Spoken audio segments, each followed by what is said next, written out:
What's going on YouTube? It's Primitive here bringing you episode 13 of PokéPrep. This is the series where I give you all my best tips and tricks I've learned from my many years of competing to make you a better player in your mindset, your preparation, and your team building. Today's topic, we're going to be talking about how to start building and maximizing on your tournament endurance so that way you can make it through these long all-day tournaments that usually go for 2 to 3 days in a row and still maintain proper mental clarity and as much energy as possible, in turn making it so you can make the best possible decisions each turn that you're playing. So the first thing we're talking about, and the one that's the most important, is sleep. Sleep is extremely important. We all know what it feels like when you didn't sleep very well last night or got just very minimal sleep, and the whole day you can just feel the tired in your bones almost. That feeling is not going to help you in a tournament. You need to make sure that you're sleeping well. If that's how you're feeling going into round 1, then you can only imagine how you're going to feel during round 5 and round 6, considering that we're probably going to be playing 8, 9, 10 rounds when IRL tournaments come back, and you need to make sure that you are having as much energy as possible and not already being half done by the first round. Make sure you go to bed earlier than you normally would if you have to. If you're going to have a hard time falling asleep, get into bed earlier. You're going to give yourself more time to calm down, start relaxing, and falling asleep. And going to bed earlier is also going to guarantee that you're going to get as much possible sleep as you can and hopefully get optimal amounts of sleep. Going to bed a little bit earlier is also going to allow you to wake up a bit earlier, which is going to be important because then you don't have to rush before the tournament. You can make sure that you can take a shower if you want to, eat, get dressed, do all that stuff and not have to rush and still have time to set up and be ready for the tournament. Or if you're in an online tournament, you're going to make sure you have enough time to get to the event and start socializing with others. Now, during the live circuit, many players will stay up super late with their friends the night before the tournament. And you know, when going to these tournaments, I'm sure that's going to be very tempting. I love hanging out with my friends at tournaments. I'm not going to tell you not to because that's one of the best parts about this game is the friends that you make. However, if you are staying up until 1 or 2 in the morning playing Super Smash Brothers and you know that the tournament starts at 7 a.m. and you're doing the math and you're like, well, if I get to sleep within the next half an hour, I'll have 4 hours of sleep. Well, like I said earlier, you need to make sure you're getting the ample amount of sleep and going to bed earlier. You're going to see your friends. You should spend as much time as you can hanging out with your friends. However, if you're trying to perform well, if you're trying to have a good tournament, then you need to make sure that you get to bed early, cut that time a little bit short, get the sleep that you need, play the tournament, and then spend all the rest of your time socializing. The next thing we're going to talk about is breakfast.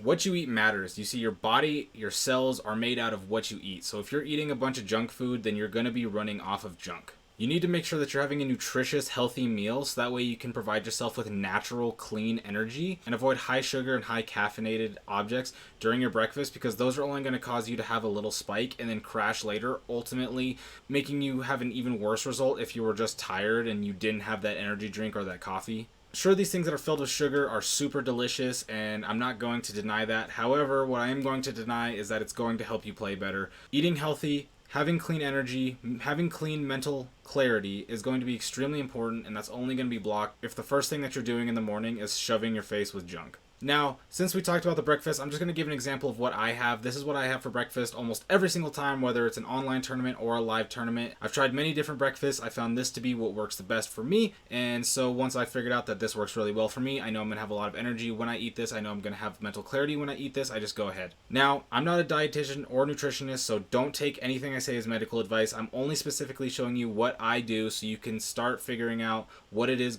what's going to work best for you. Maybe something like this is the best for you, but you got to do the research for yourself to figure out what you're going to do.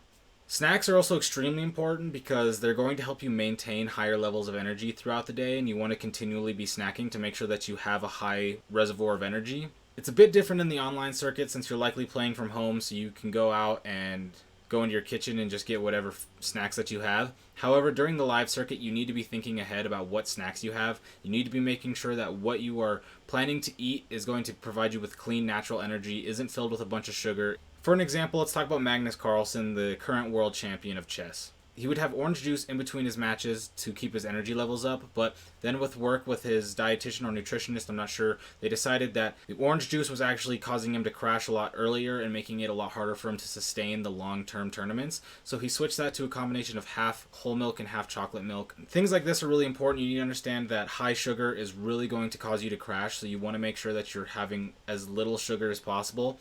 Things such as nuts, Greek yogurt, which usually have very, very little sugar in them. Pure dark chocolate, which again also has very little sugar in it. Granola, low sugar protein bars, which you can find plenty of at the grocery store. Those are just a few examples, but those are going to be great sources of energy for snacks. Just make sure you're planning ahead so that way you can know what you want to have. Go ahead and make sure that you buy it so you don't have to worry about it in between rounds, and then have it near you in your backpack, on your desk, depending on if you're an online or an offline tournament, and then just snack whenever you need it. I wouldn't recommend snacking in between every round because you may start digesting too much, which takes away from energy, but having a snack every 1, 2, 3 rounds isn't too bad.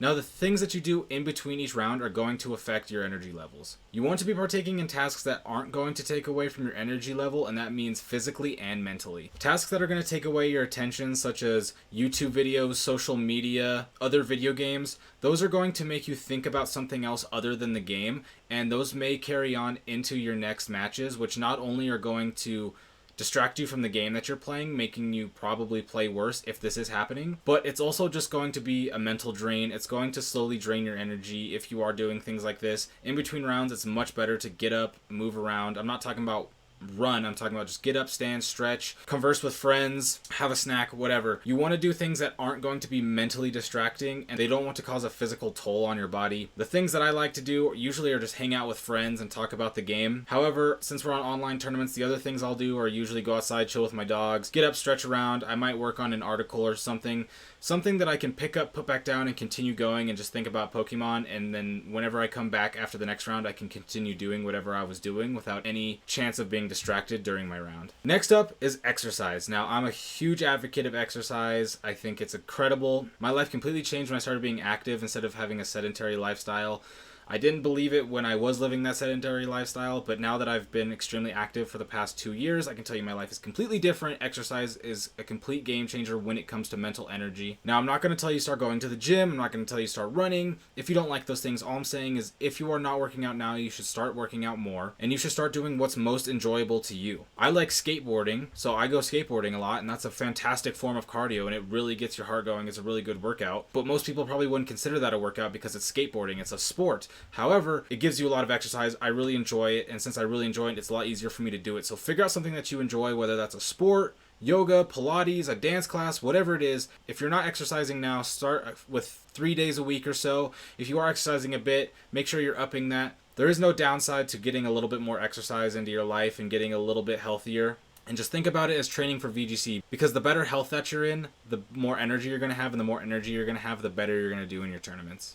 Now, another thing you can do is use other tournaments as a training grounds for your endurance. Since we're leading up into the Players' Cup here soon, we know that's going to be an extremely long all-day event. Considering that it's now Swiss instead of double elimination, that means a lot more players are going to be playing throughout the entire course of the day opposed to the double elimination style. And when leading up to it, if you play other big tournaments such as the Rose Tower Circuit or the Victory Road Circuit, these are also tournaments that are going to take most of your day to play in if you do play in their tournaments. But if you can go ahead and start training yourself to get used to those long all-day tournaments, then once you get to your big tournaments like a regional or Players' Cup, then it's going to be a lot easier for you to stay mentally focused throughout the day because you've been training your brain to be able to stay focused during these long rounds. Now, here's the what not to do's when it comes to maximizing your tournament endurance. The first thing is don't drink energy drinks or really any highly caffeinated drink. Sure, caffeine is going to give you a huge boost. I usually take pre-workout before I do weightlifting, and I'll get that huge burst of energy, and I can see how it's very addicting. However, you're going to crash, and when you crash, you're going to be at an even lower mental point as far as your energy and how awake you are than you were before you drank it. So you may be good for your first 1, 2, 3 rounds. However, if you crash and you lose rounds 4 through 5, then it doesn't matter how good your first 4 rounds are because you had a losing record going out of it, and it's because you crashed super hard. Another one is complain. Complaining is just going to not only drain your mental energy, but everybody you're talking to is also going to have their mental energy drained. Nobody really wants to be around the person that's complaining after every round about how they got hacked or how all this stuff. Nobody gets hacked every round like that. It's not a thing. If you're the type of person that says you lost to hacks after every single round, I just want you to know that we all know that you're just making excuses and that you are just bringing negative energy. It's not worth it. We all lose games. We're all going to obviously be upset when we lose because you're putting time and effort into this, and if it's an online tournament, you're also putting in a lot of money to travel. And so just going in and complaining every round is just going to put you in a bad mood, which is going to cause you to have less energy and less focus, and then you're going to bring everybody else down around you who's having a great time at this tournament. And the last thing is taking naps in between rounds.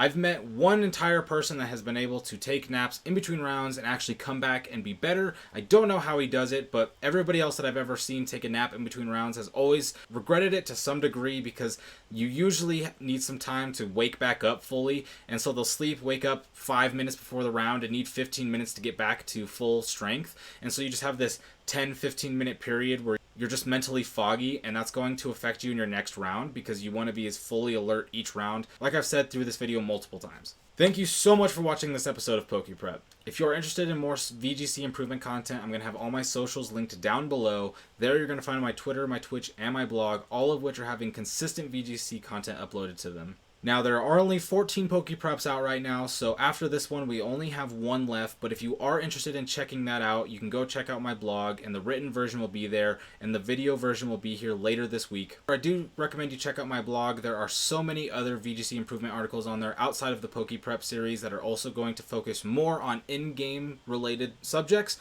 to help you improve. So if you're looking to improve, make sure to check that out. But with that being said, I'm going to get out of here. I will see you for the next episode of PokéPrep. You have a great day. Bye.